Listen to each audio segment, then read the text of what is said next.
10h10 eu estou abrindo aqui nosso Manhã Total, a nossa Sala VIP. Já estou recebendo o querido Hudson Miranda, ele é psicólogo, está aqui junto com a gente, já chegando também, correndo, evidentemente, nem tanto assim, né? O nosso querido professor Célio, professor de História, que participa com a gente também desse nosso encontro de hoje. Nesse nosso encontro, a gente está pretendendo colocar, né, para o ouvinte da Itatiaia todas essas coisas que estão rolando nesses últimos dias. Falamos num primeiro momento, na segunda-feira, sobre as manifestações. Das manifestações surgiram as suas consequências. Isto está num ponto, está bom, não está tanto assim. O governo, né, que ações tem tomado, e essas ações elas vão de encontro a essas manifestações que estão acontecendo. É isso que a gente pretende discutir aqui hoje. Professor Célio, muitíssimo obrigado por estar aqui. Bom dia para você. Bom dia, Gilberto. Bom dia, Gilberto. Bom dia, Hudson, Lucas, todos os ouvintes. Estamos aqui hoje para discutir um pouco dos reflexos, né, políticos. Valeu a pena? Pegando a frase, né, de Fernando Pessoa, tudo vale a pena quando a alma não é pequena, né? Quando o povo descobre que é grande, vai para a rua, tudo vale a pena. E nós vamos perceber que a repercussão até o momento está sendo muito positiva. Muita coisa que está acontecendo não iria acontecer tão cedo se não fosse essa pressão popular. O poder emana do povo e nós mostramos que o poder ele emana do povo. Hudson Miranda, professor, psicólogo, ele é também o nosso convidado desse nosso bate-papo de hoje, na última segunda-feira também esteve aqui com a gente. Hudson, prazer tê-lo aqui, bom dia para você. Bom dia, Gilberto, prazer todo meu, bom dia a toda a sua equipe, ao professor Célio, e é um prazer retornar à Itatiaia AM para discutir com o seu público as repercussões e as perspectivas desse movimento que só está no início. Quando nós pretendemos, evidentemente, bater esse papo aqui com o Hudson e com o Célio, a intenção é esta, de deixar o ouvinte a par de tudo isso que tem acontecido no âmbito da psicologia e, né, do comportamento humano e do âmbito da história, quando o Célio, né, professor de história, pode muito bem desmistificar todos esses fatos. Enfim, Hudson, as manifestações estão aí, aconteceram e já houve algumas ações práticas concretas de tudo isso que aconteceu. Desse ponto de vista do comportamento humano, como é que você tem analisado esses últimos acontecimentos desses dias, dessa semana? Bem, nesse início de debate, Gilberto, eu acho que vale destacar algumas coisas importantes no comportamento político, né, em resposta ao movimento das ruas. Entre eles, por exemplo, nós precisamos tirar do discurso aquela ideia de que as coisas não estão acontecendo como as ruas gostariam porque são problemas originários de 20, 30, 40 anos de falta de movimento político, né? Na semana passada, por exemplo, a ministra Miriam Belchior veio a público dizer que a equipe do governo federal não poderia ser cobrado como estava sendo, porque ela estava lidando com questões que estavam enraizadas ou paradas há mais de 30 anos. Bem, nós não podemos esquecer que há um plano, né, já estão na terceira gestão e estão há mais de uma década no poder, né, na esfera federal. Assim como isso também não é válido para os governos estaduais, para a gente ficar só no sudeste do Rio de Janeiro, de Minas Gerais e São Paulo, que estão no poder também há um período similar, né? Então eu acho que essa não é a melhor resposta para se dar à sociedade em relação a travamentos de algumas questões que são importantes, que a gente reconhece que, inclusive, existem travamentos internos, né? Os governadores e a presidente não são absolutos no cargo, né? No sentido de terem poder total e irrestrito. Eles lidam com forças internas o tempo inteiro. Mesmo porque, na maioria dos casos, Gilberto, eles lidam com o que a gente chama de governo de coalizão, que muitas vezes são governos de colisão, né, interna. Então, existem muitos interesses em jogo e eles têm que lidar com isso todos os dias internamente. E isso é um desafio muito grande, porque torna as coisas um pouco mais morosas, né? E uma outra questão, antes da gente continuar a discussão, é em relação à violência das ruas, né? Eu acho que houve alguns sinais importantes da polícia de lidar de uma maneira mais adequada com as ruas, né? E de separar os vândalos, né? Os verdadeiros criminosos que estão ali infiltrados com interesses diversos, né? E o que a gente espera é que esse diálogo se estabeleça cada vez mais, né?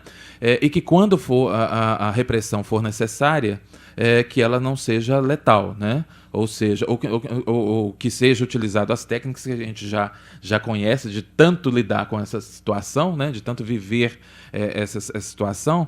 Quando a gente fala, por exemplo, de um tiro de borracha, é claro que preferencialmente espera-se que se atire nas pernas, por exemplo, e não no olho, não na testa, né?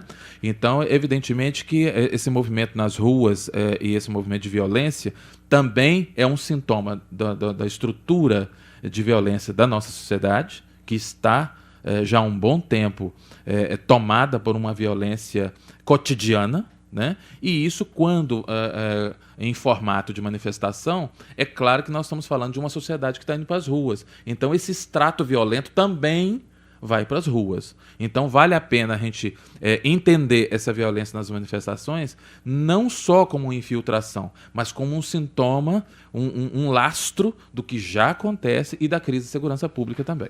Do ponto de vista histórico, professor Célio, de repente a gente imagina aqui que nós tivemos manifestações desse nível quando da expectativa de eleições diretas, e aí o Congresso acabou por não aprovar aquela emenda Dante de Oliveira. Depois tivemos as manifestações para o Fora Collor, e acabou com a queda, com o impeachment do presidente Collor. A sua renúncia, né, no afã daquelas manifestações todas, ele acabou renunciando. E, enfim, do ponto de vista histórico, o que tem acontecido nesses dias, através dessas manifestações, a partir dessas manifestações, como, por exemplo, a queda da PEC 37, isso é um bom sinal? Ótimo sinal, Gilberto. Só ressaltando, Gilberto, que em 84, quando a lei Dante de Oliveira ela foi reprovada por um número muito pequeno, até então a oposição não tinha força contra o regime militar, conseguimos, logo após, colocar o primeiro governo civil, que foi Tancredo Neves, que logo após veio adoecer e falecer, sem entrar no mérito da questão. A outra questão, Gilberto, é que o povo é imediatista, né? Ele espera uma mudança muito longa. Na história, a gente vê a história com 20 anos como apenas um dia, uma semana. Então, quer aquela mudança muito repentina, mas é no processo histórico e as coisas vão se acontecendo aos poucos. De vez em tempo, de vez em quando aparece um solavanco que as coisas, a carroça dá uma chacoalhada e começa a andar. Eu percebo que é o que está acontecendo. O povo foi para a rua, muitas coisas que estavam agarradas no Congresso ali, algumas leis absurdas, que você fica, mas como que o cara propõe um tipo de lei dessa para instituir no Brasil a impunidade, que era o caso da PEC 37, e com o movimento de rua acabou acontecendo, foi o contrário, que agora a corrupção passa a ser considerado crime hediondo, se ela for aprovada na Câmara também.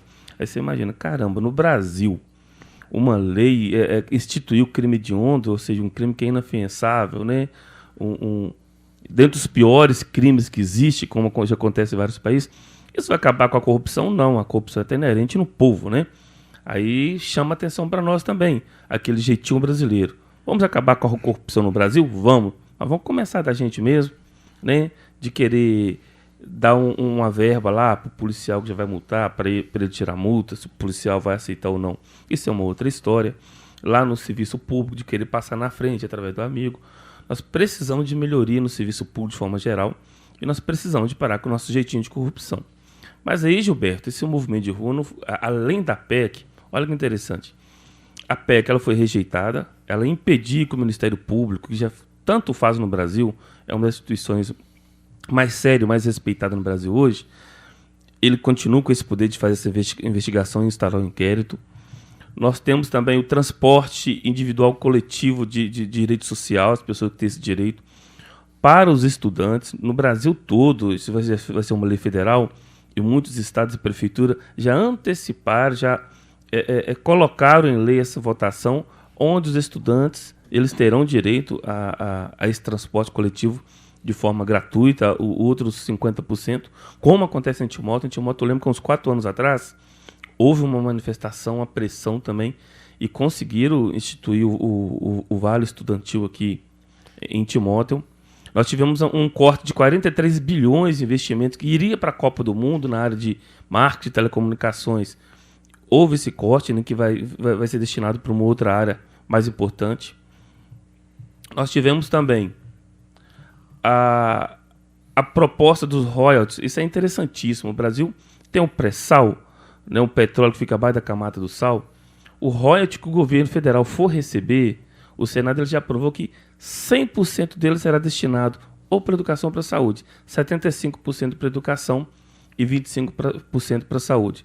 Isso vai injetar um dinheiro no prazo a longo prazo muito interessante. Então mostra que coisas que estavam estancadas ali há 10, 15 anos, em uma semana já começou a sair para fora.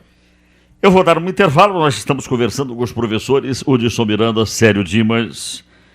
Estamos falando sobre essas manifestações que estão ocorrendo. Aí deixo uma pergunta para a gente então falar, tecer essas respostas a partir do momento que a gente voltar aqui no programa. A presidente Dilma está querendo limitar essas questões de plebiscito para a reforma política.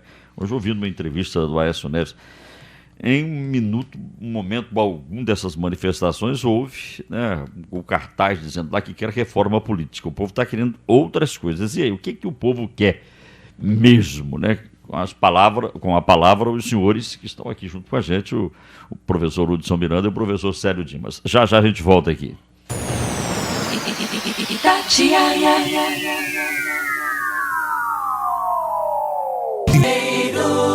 Os professores Hudson Miranda e Célio Dimas aqui comigo, e nós estamos conversando sobre estas manifestações.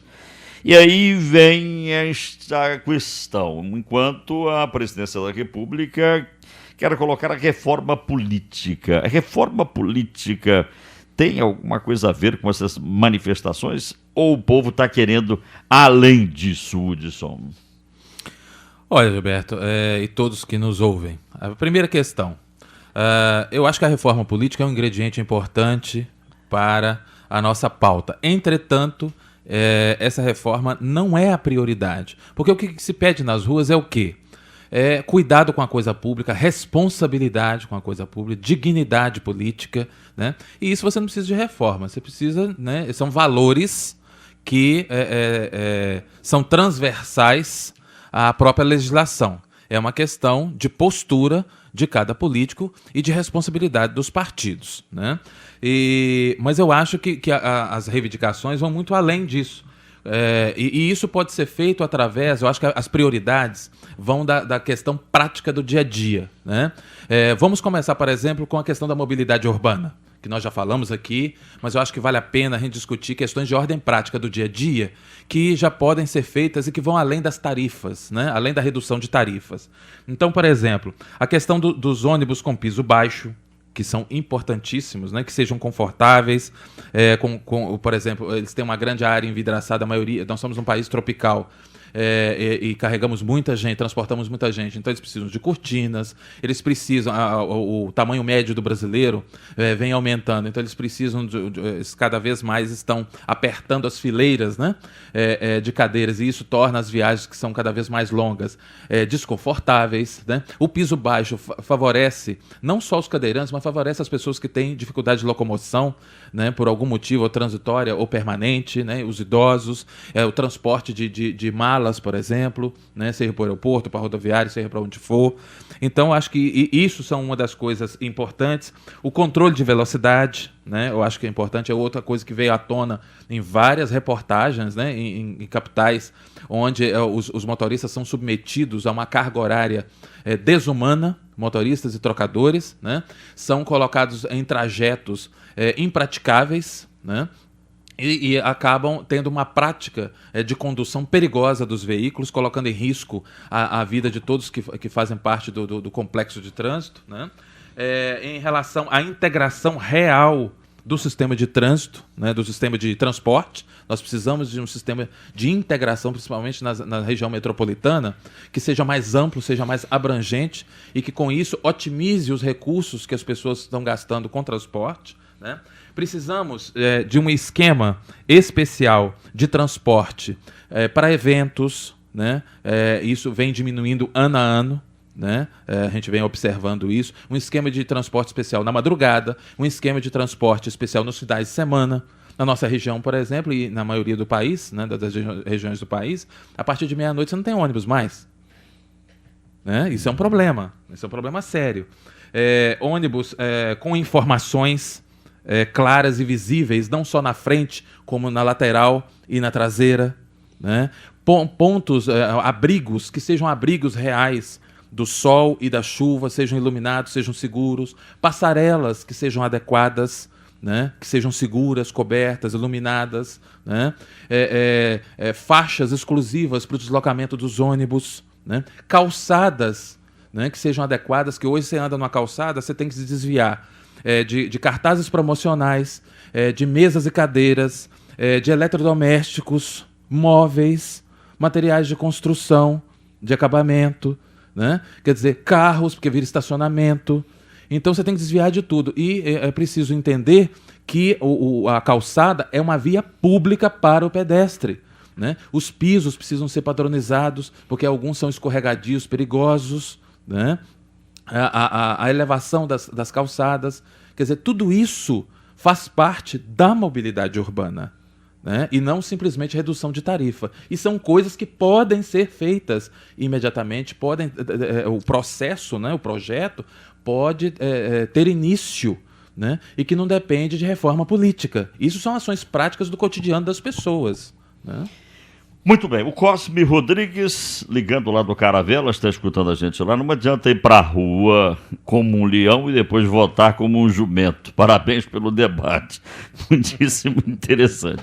Isso mesmo, Cosme, não adianta. Se está na rua, está exigindo tudo isso e na hora de votar tem aqueles favores prestados e aí vai votar de acordo com aqueles favores. Não. O Taulana Centro-Sul, Grande Taulana, um abraço. O movimento de rua não pode ser visto na ótica do seu Aécio, de maneira nenhuma, né, Taulana? Nem do dele, nem da presidente, nem do Fernando Henrique, nem de absolutamente nenhum político. Neste momento, não se está nas ruas discutindo política, isso ficou muito claro, né? Quem está nas ruas... Uma coisa, mistura, lógico, mas não é na ótica, né? O povo quer, sim, a reforma política, o povo quer a reforma política, mas, além disto, o povo está querendo outras coisas. E outra coisa, é importante, Gilberto, desculpe interrompê-lo, mas respondendo ao ouvinte, isso também é um sintoma da alergia à discussão política, né? Uma vez que a população vai às ruas a se manifestar, é importante que se permita, né, que os políticos discutam. Se nós vamos concordar com eles ou não, isso é outra história. Mas faz parte do processo democrático. As soluções virão via partidos, via decisões políticas feitas, né, executadas por políticos que foram eleitos legitimamente. Se nós queremos trocá-los no futuro, isso é outra história. Para isso tem um processo eleitoral. Mas nós não podemos ser antipartidários. De forma nenhuma. Então nós podemos ser apartidários, nós podemos, mas é importante nós incluirmos os políticos, incluirmos os partidos e exigir dos partidos responsabilidades sobre os seus filiados. Sério, o que você diz aí do Taulana? A indagação do Taulana foi muito interessante. Taulana é um dos homens mais politizados da cidade. Esse cara é genial, genial. Um abraço, então. Ô Gilberto, o povo, quando ele foi para a rua, nós tivemos o estopim, que foi aquele aumento das tarifas, que já era uma luta antiga também. Mas depois a insatisfação ficou muito clara, que é contra a corrupção, contra a impunidade política, fórum privilegiado para os políticos. Então isso ficou muito claro que o Brasil quer mudança de forma geral, principalmente a corrupção, que é o principal câncer no Brasil. Quanto à questão da lei que foi aprovada no Senado, como lei de onda, você não vai evitar, impedir que a pessoa seja corrupta, sendo inerente ao ser humano, e algumas culturas são mais ou menos. Mas passa a ter um instrumento de punição, de prisão, imediatamente. Isso já vai ser uma mudança muito grande no Brasil. Os países da Escandinávia são um dos países considerados menos corruptos, o mundo mais justo do mundo. Justamente por isso lá, esses crimes, eles são punidos. Dentro dessa reforma política, Gilberto, interessante, isso faz parte, algumas pessoas, a base aliada já criou, né, uma opinião formada sobre isso. Joaquim Barbosa fez uma crítica muito grande ao Brasil de querer fazer a coisa no jeitinho, de resolver de cima para baixo, uma hora que o povo ele tem que participar sim, tem que estar indo para as urnas, e no caso do plebiscito ele se mostrou favorável a isso. Mas é interessante a gente ver que entre essas mudanças, como que vai acontecer? O voto ele passa a ser majoritário, ou seja, independente do partido, vai ser eleito como vereador, como deputado, aquele que tiver o maior número de votos, aí acaba o quociente eleitoral, onde a gente vê muita injustiça, pessoa que tem lá o dobro de voto do outro candidato, ele não foi eleito, mas o outro foi por causa do voto majoritário. É o que aconteceu com o Tiririca, né? 1 milhão e poucos mil votos, aí foi um candidato a deputado federal com 2.000 e poucos votos, qualquer coisa assim. Comprou na Enéas e mandou gente lá com 300 votos. Acaba essa discrepância na política do Brasil. A questão do voto distrital, o que seria o voto distrital? O país, os estados, ele seria dividido proporcionalmente à população e cada região mandaria um número X de candidato. Então só seria eleito, poderia ser votado na região do Vale do Aço, por exemplo, e as cidades circunvizinhas, aquelas pessoas que moram, têm residência historicamente na região. Você passa a ter um contato direto com esse seu candidato. Você sabe onde é a cidade dele, onde é a casa dele. E esse político ele passa a ser mais pressionado também por saber que o voto dele só daquela região. E tu tem que estar prestando conta para aquela região ali. Financiamento de partido é uma discrepância que há no Brasil. E eu creio que é um dos frutos da corrupção no Brasil, que as grandes empresas, o cidadão comum também, cidadão civil, ele pode doar dinheiro e quantias volumosas para o partido A ou para o partido B. As grandes empresas, as que pegam obras constantemente no Brasil todo aí, elas colocam muito dinheiro no partido A, B ou C, aqueles 3 prováveis que terão um presidente ou governador eleito. O que isso acontece? É rabo preso. Se eu doei valor X para sua campanha, eu tenho como depois eu estar fazendo uma pressão para pegar essa obra, pegar aquela obra, uma licitação que me favoreça em determinado ponto. É um dos frutos da corrupção, é dinheiro que rola por fora. O financiamento público, ele tira essa interferência de fora das empresas colocando dinheiro nos partidos políticos e eles deixam de ter esse rabo preso com essas grandes empresas aí. É um grande passo que eu considero na reforma política. O José Alexandre está ligando aqui do centro de Fabriciano. Não estamos precisando de reforma política e sim colocar o que temos em prática. Tudo bem, José Alexandre? Valeu, 10h37, daqui a pouquinho eu volto. Estou conversando com os professores Hudson Miranda, que é psicólogo, né, e lida com comportamento humano, e mais o professor de História, o Célio Dimas. Daqui a pouquinho a gente retorna para continuar aqui com o nosso papo. Eu queria deixar no ar uma pergunta, né? E os movimentos, será que já não extrapolaram, né, o gosto já da população? Será que já passou da conta, não, os movimentos, e especialmente da forma que alguns vêm acontecendo? Daqui a pouquinho a gente fala sobre isso.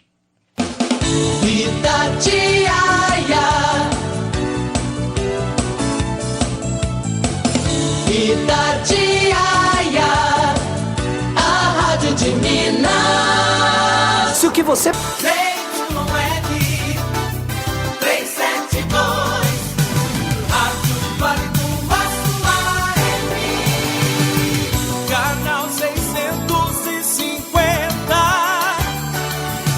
Música, esporte, informação, estação de serviços, Sistema Itatiaia de rádio.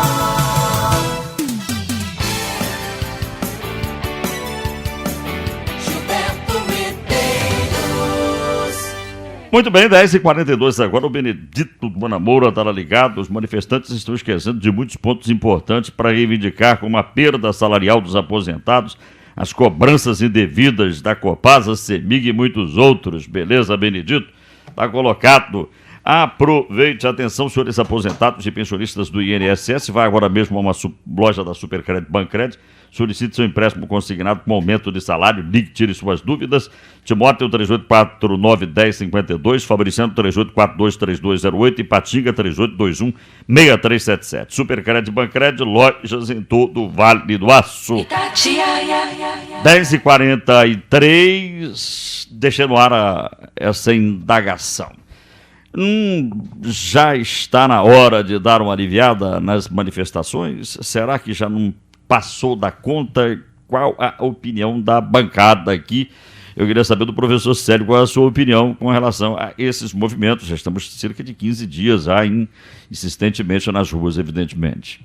Gilberto, eu vi um sociólogo fazendo uma comparação do que está acontecendo no Brasil em relação às manifestações com aquele filho que cresce, né? Um pai que não tem muito recurso e pouca educação e vem para a cidade grande e o filho tem uma condição melhor, o filho estuda, passa a ter uma condição melhor. Se antes tudo era sim senhor, depois passa a questionar. E é muito disso que acontece no Brasil, né? O conhecimento ele chega ao povo e o povo, de uma certa forma, ao cidadão comum acaba colocando isso depois para fora. Ele cresce, ele passa a exigir, passa a querer mudanças também. Foi muito positivo, o Brasil precisava, a gente ficava vendo isso no Chile, que é um país muito politizado, um nível educacional muito grande, sempre essa manifestação de estudante contra esse movimento muito parecido, e no Brasil não acontecia nada disso. A gente fica, por que falta no Brasil? Não aconteceu.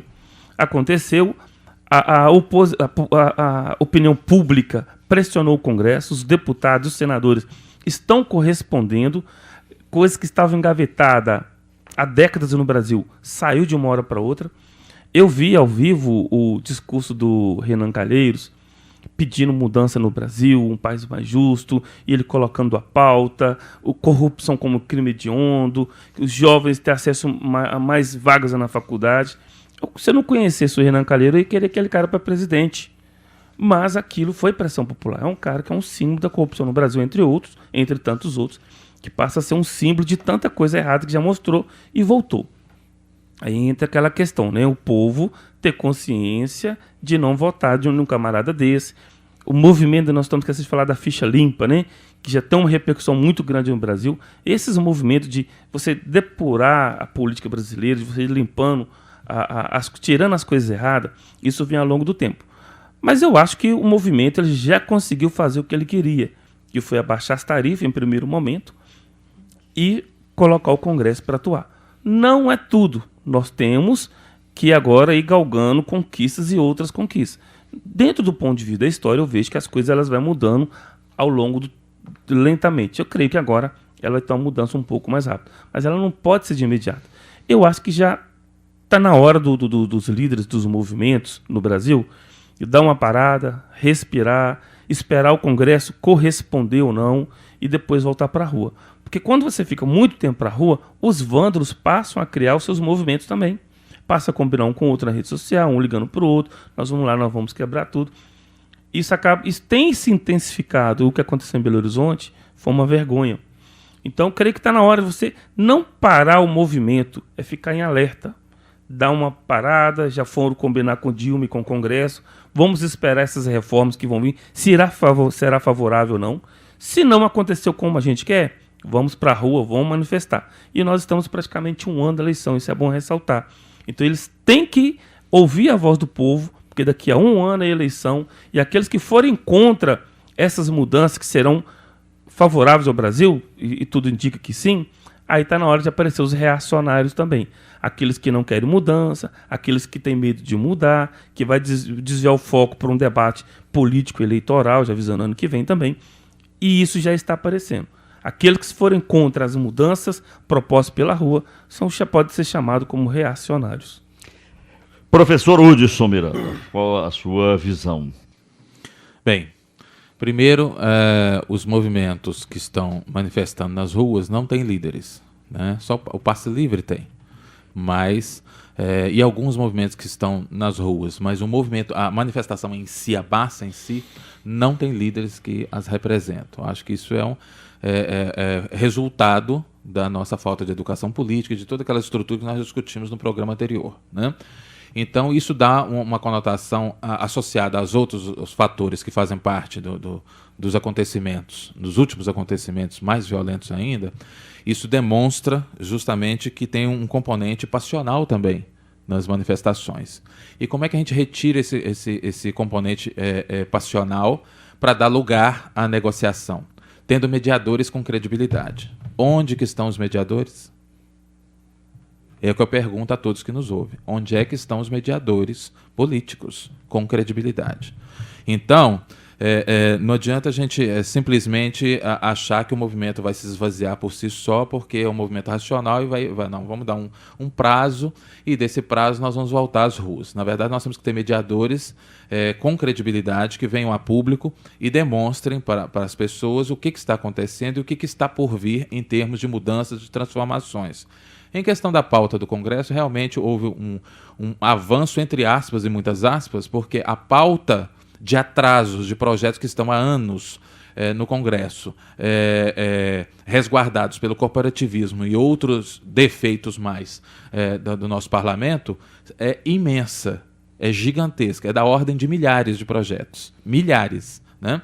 Então, quando vai 3, 4 projetos, não adianta a gente ficar não adianta a gente baixar a guarda, não. A gente tem que tomar muito cuidado para ficar vigilante e se manifestar através dos canais que estão disponíveis. Eu acho que as pessoas aí sim têm que se ligar a movimentos que as representem, como, por exemplo, o Transparência Brasil, o Contas Abertas, né, o Movimento contra a Corrupção, que são movimentos estruturados. Né? Eu acho que nós temos que fortalecer os bons políticos, as boas práticas e os movimentos sociais estruturados que podem conseguir nos representar e estabelecer um diálogo estruturado e forte, aí sim com o parlamento, com o executivo e assim por diante. Senão a gente se perde nesse emaranhado de demandas, como o próprio ouvinte disse, né? A questão dos aposentados. Mas cadê a associação que os representa nas ruas? Né? Então, assim como os educadores, cadê a Confederação Nacional de Trabalhadores da Educação? Né? Eu não a vi nas ruas. Então, eu vi professores isoladamente e estudantes pedindo mais atenção com a educação, que é um caso à parte de tantos problemas que tem. Então, as demandas são múltiplas em todas as áreas. Né? Mas nós precisamos ir ordenando essas manifestações e ordenando a participação através desses movimentos que são estruturados, dessas organizações não governamentais, né? Buscando fortalecer boas lideranças, né?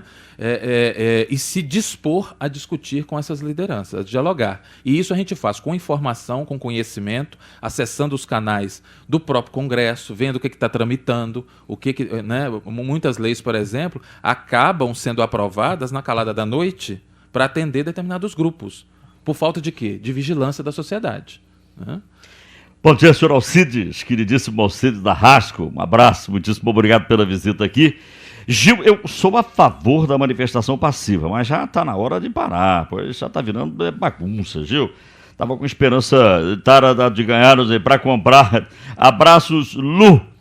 Obrigado, Lu. Está aqui, está feita a manifestação dela. Então, é isto que a gente está vivenciando.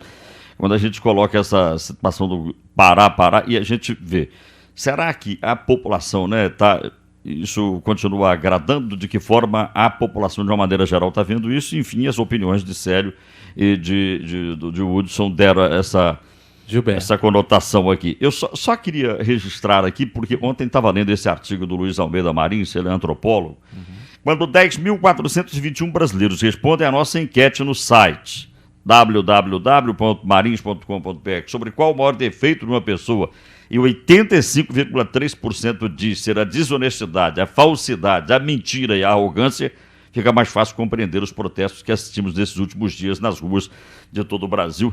E a mentira, né, a desonestidade, a corrupção, esse foi o principal ponto, está sendo o principal ponto dessas manifestações que estão rolando, não é verdade? Sem dúvida. E como nós estamos chegando ao final do programa, só uma coisa que eu acho que é importante, que nós não tocamos, mas é fundamental, é que as pessoas não sejam contra os grandes eventos no Brasil. Porque em qualquer parte do mundo, os grandes eventos são janelas de oportunidades múltiplas, né, de desenvolvimento em qualquer ponto do planeta. Então é muito importante que os grandes eventos sejam atraídos para o Brasil. O problema não são os eventos em si, mas como é que nós lidamos com esses eventos, né? Como é que os nossos compromissos e legados reais para a população se estabelecem ou não. Qual o nosso nível, quanto a população suporta de improviso, né, e de discrepância entre o que foi planejado e o que foi executado. É isso. Então a culpa não é da Copa, a culpa não é da Jornada da Juventude, a culpa não é das Olimpíadas, nem da possível da candidatura do Brasil para sediar a Exposição Mundial em 2020, que torço para que consiga, para que a gente tenha mais visibilidade ainda e tenha oportunidade de desenvolvimento. São janelas fundamentais. Agora, o problema é como é que nós lidamos com essas janelas. Tá? Sério, só para a gente fechar, então, você gostaria de colocar algo? Gilberto, entre as frases interessantes no Facebook, o Brasil é um país surreal. Tomate é ouro, vinagre é crime, leite é formal, rico é doutor, professor é tio e o povo é problema. E o problema sempre é solução. Interessante esse jogo e mostra de fato o que acontece no Brasil. Eu ainda, Gilberto, eu vou bater naquela tecla da história, que nós somos um país que nós ainda não temos 200 anos de independência. E pelo pouco ano que nós temos, nós estamos dando grandes avanços. Quando a gente vai se comparar com países de primeiro mundo, França, Inglaterra, são países que têm uma cultura de mais de 2.000 anos, né? Então, uma consciência histórica. Então, nós estamos caminhando para esse lado. Agora, o que falta, um dos respingos de todo esse movimento, Gilberto, eu acredito que vai ser no julgamento do Mensalão. Nós temos esse cara que está sendo procurado pela Polícia Federal, Dom Nadon, para ser preso, um deputado. E com certeza ele vai abrir um precedente, né, que é chamado de jurisprudência, no caso do julgamento do Mensalão, que eu acredito que é uma prática comum no Brasil, que era, e que eu creio que agora vai ser mais difícil, instituindo esse crime hediondo na corrupção. E certamente, se iria acabar em pizza o Mensalão, eu creio que agora eles podem preparar as roupinhas para levar lá, porque Joaquim Barbosa vai colocar para pegar fogo ali. Tá certo, sério, obrigado por ter vindo, tá, meu querido? Tudo de bom para você. Professor Hudson, você está querendo fazer um convite, ele é muitíssimo especial, vamos ficar atentos aí ao professor, hein? E antes disso, só complementando rapidamente o que o professor fala dessa nova postura política, eu acho que é interessante, que foi um marco interessante, né? Pacífico e que exerceu pressão, foi aquela vigília que foi feita, aquele acampamento que foi feito próximo à residência do governador do Rio de Janeiro. Né? Eu acho que isso foi pacífico, né? Não houve violência, não houve agressão física ao governador, nem nenhuma pessoa que estava passando pela rua, mas exerceu uma pressão para o movimento social, para as pessoas serem recebidas, serem ouvidas. E eu acho que esse constrangimento público, né, dada a insatisfação das pessoas, quando essa insatisfação se manifesta, essa é uma técnica, né, uma forma de constrangimento e de pressão muito interessante, que pode ser feita perto das residências dos políticos, na hora que eles forem no restaurante, na hora que eles estiverem dando uma palestra, na hora que eles forem a levar o filho na escola, quer dizer, sem violência, mas demonstrando a ele, né, com a ironia compatível com que ele tratar a população, como que a população está vendo e percebendo as ações dele, para que ele reflita, colocar o espelho diante desses políticos, né? E valorizar os bons políticos, obviamente que eles existem. Certamente. Bem, e o convite que eu quero fazer é que o canal Cultura, Vale do Aço, TV né? Cultura. A TV Cultura, o canal 4, né? E para quem tem net é o canal 13, vai realizar, nós gravamos ontem um programa com Alex Ferreira, que é o Cultura Entrevista, que vai ao ar na segunda-feira, dia 1º de julho, né, às 20h30 da noite, debatendo exatamente as repercussões das manifestações, as perspectivas e a realidade da dinâmica política brasileira e das transformações sociais pela qual o Brasil está passando. Quem quiser continuar essa discussão, né, observar outros aspectos para complementar a sua informação a respeito disso, será muito bem-vindo. Repetindo, para todo o Vale do Aço, canal 4, para quem tem net, canal 13, segunda-feira, 1º de julho, às 20h30 da noite. Obrigado, Hudson. Eu que agradeço. Valeu, Tudo de querido. bom. Pronto, a gente dá um intervalo, já volta aqui para a gente encerrar o programa.